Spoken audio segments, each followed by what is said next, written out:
नमस्कार, मैं हूं सिद्धार्थ प्रकाश और आज हम आपको लेके चलेंगे नादिर शाह मर्डर केस के उस मोड़ पर जहां अब रहस्यों का घेरा और भी गहरा हो गया है।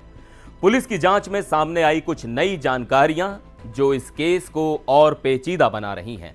नादिर शाह के 2 लॉक्ड आईफोन्स और मर्सिडीज में बैठी मिस्ट्री गर्ल ने तहकीकात करने वालों को उलझा कर रख दिया है। जांच टीम अब तक नादिर शाह के दोनों आईफोन्स को खोलने की कोशिश कर रही है। पुलिस को शक है कि इन फोन्स में वो अहम सुराग छुपे हो सकते हैं जो इस खौफनाक मर्डर के पीछे के मकसद को साफ कर सकते हैं। क्या शाह को हाल फिलहाल में किसी से धमकियां मिल रही थीं? फोन अनलॉक होने से यह पता चल सकता है। इसलिए पुलिस फोन को खोलने के लिए फॉरेंसिक एक्सपर्ट से मदद ले सकती है या सपोर्ट के लिए एप्पल से संपर्क कर सकती है। इस केस में एक और कड़ी है वो मिस्ट्री गर्ल जो शूट आउट के दौरान नादिर शाह की मर्सिडीज में बैठी थी। पुलिस अब उसका बयान दर्ज करने जा रही है। गुरुवार की रात जब नादिर शाह पर गोलियां चलाई गईं, तब उस मर्सिडीज कार में ये मिस्ट्री गर्ल आखिर क्या कर रही थी? क्या उसने कुछ देखा या फिर वो खुद इस साजिश में शामिल थी? इन सवालों ने जांच एजेंसियों को पूरी तरह से उलझा दिया है। क्या ये लड़की सिर्फ एक गवाह है या उसके पास कोई ऐसा राज है जो इस केस को सुलझाने में मदद करेगा?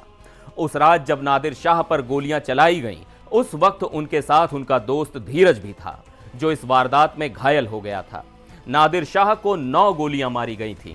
अब तक पुलिस ने 4 आरोपियों को हिरासत में लिया है, लेकिन वो शूटर्स जिन्होंने नादिर शाह पर गोलियां चलाईं अब भी फरार हैं। अब इस हाई प्रोफाइल केस में अगला कदम क्या होगा? सोमवार या मंगलवार को जांचकर्ता अदालत का दरवाजा खटखटाएंगे और जेल में बंद गैंगस्टर हाशिम बाबा की हिरासत की मांग करेंगे, जिस पर हत्या के मास्टरमाइंड में से एक होने का संदेह है। दूसरा मास्टरमाइंड लॉरेंस बिश्नोई गुजरात की जेल में है और उसके गुर्गे रोहित गोदारा और अनमोल बिश्नोई विदेश में हैं, जिन पर नादिर शाह हत्याकांड की साजिश रचने का संदेह है। इसके अलावा इस मामले में एक और गैंगस्टर रोहित चौधरी से भी पूछताछ की जाएगी।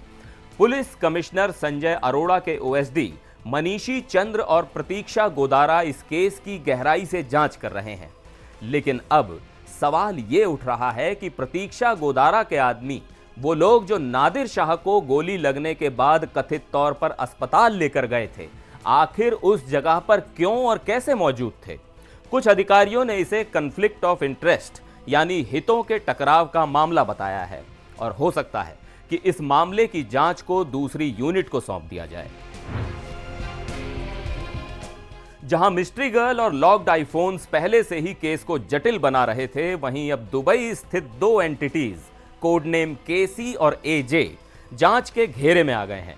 केसी जो नादिर शाह का करीबी था और एजे जो उनका दुश्मन माना जाता है, दोनों पर पुलिस की निगाहें हैं। क्या इन दोनों का शाह की हत्या से कोई संबंध है? दिल्ली पुलिस अब इन दोनों एंटिटीज को नोटिस भेज रही है ताकि उनकी भूमिका का पता चल सके। इस बीच शनिवार को पुलिस ने हाशिम बाबा के गुर्गे साजिद को साजिश रचने के आरोप में गिरफ्तार कर लिया है। साथ ही कोर्ट ने 4 अपराधियों नितलेश तिवारी उर्फ प्रिंस, नवीन बालियान, आकाश यादव और साजिद को 10 दिन की पुलिस रिमांड पर भेज दिया है। एक और संदिग्ध विशाल वर्मा को पूछताछ के बाद न्यायिक हिरासत में भेज दिया गया है।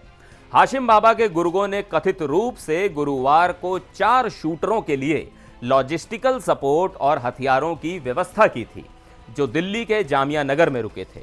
इन शूटरों ने ऑटो और एक 2 व्हीलर का इस्तेमाल कर ग्रेटर कैलाश वन पहुंचकर नादिर शाह पर हमला किया। गोलीबारी के बाद शूटर सीलमपुर भाग गए, जहां उन्होंने अपने कपड़े बदले और गायब हो गए। रात करीब 12 बजे रोहित गोदारा ने फेसबुक पर पोस्ट करके इस मर्डर की जिम्मेदारी ली। अब जैसे जैसे जांच आगे बढ़ रही है, यह केस और भी पेचीदा होता जा रहा है। तो क्या नादिर शाह मर्डर केस में ये मिस्ट्री गर्ल और लॉक्ड आईफोन्स इस हत्याकांड के गहरे राज खोल पाएंगे, या फिर केसी और एजे की दुबई से आई परछाइयां इस साजिश की असली सूत्रधार निकलेंगी? इस कहानी में आगे क्या नया खुलासा होता है, देखना दिलचस्प होगा। आज के लिए इस वीडियो में बस इतना ही। फिलहाल मुझे दीजिए इजाजत। नमस्कार।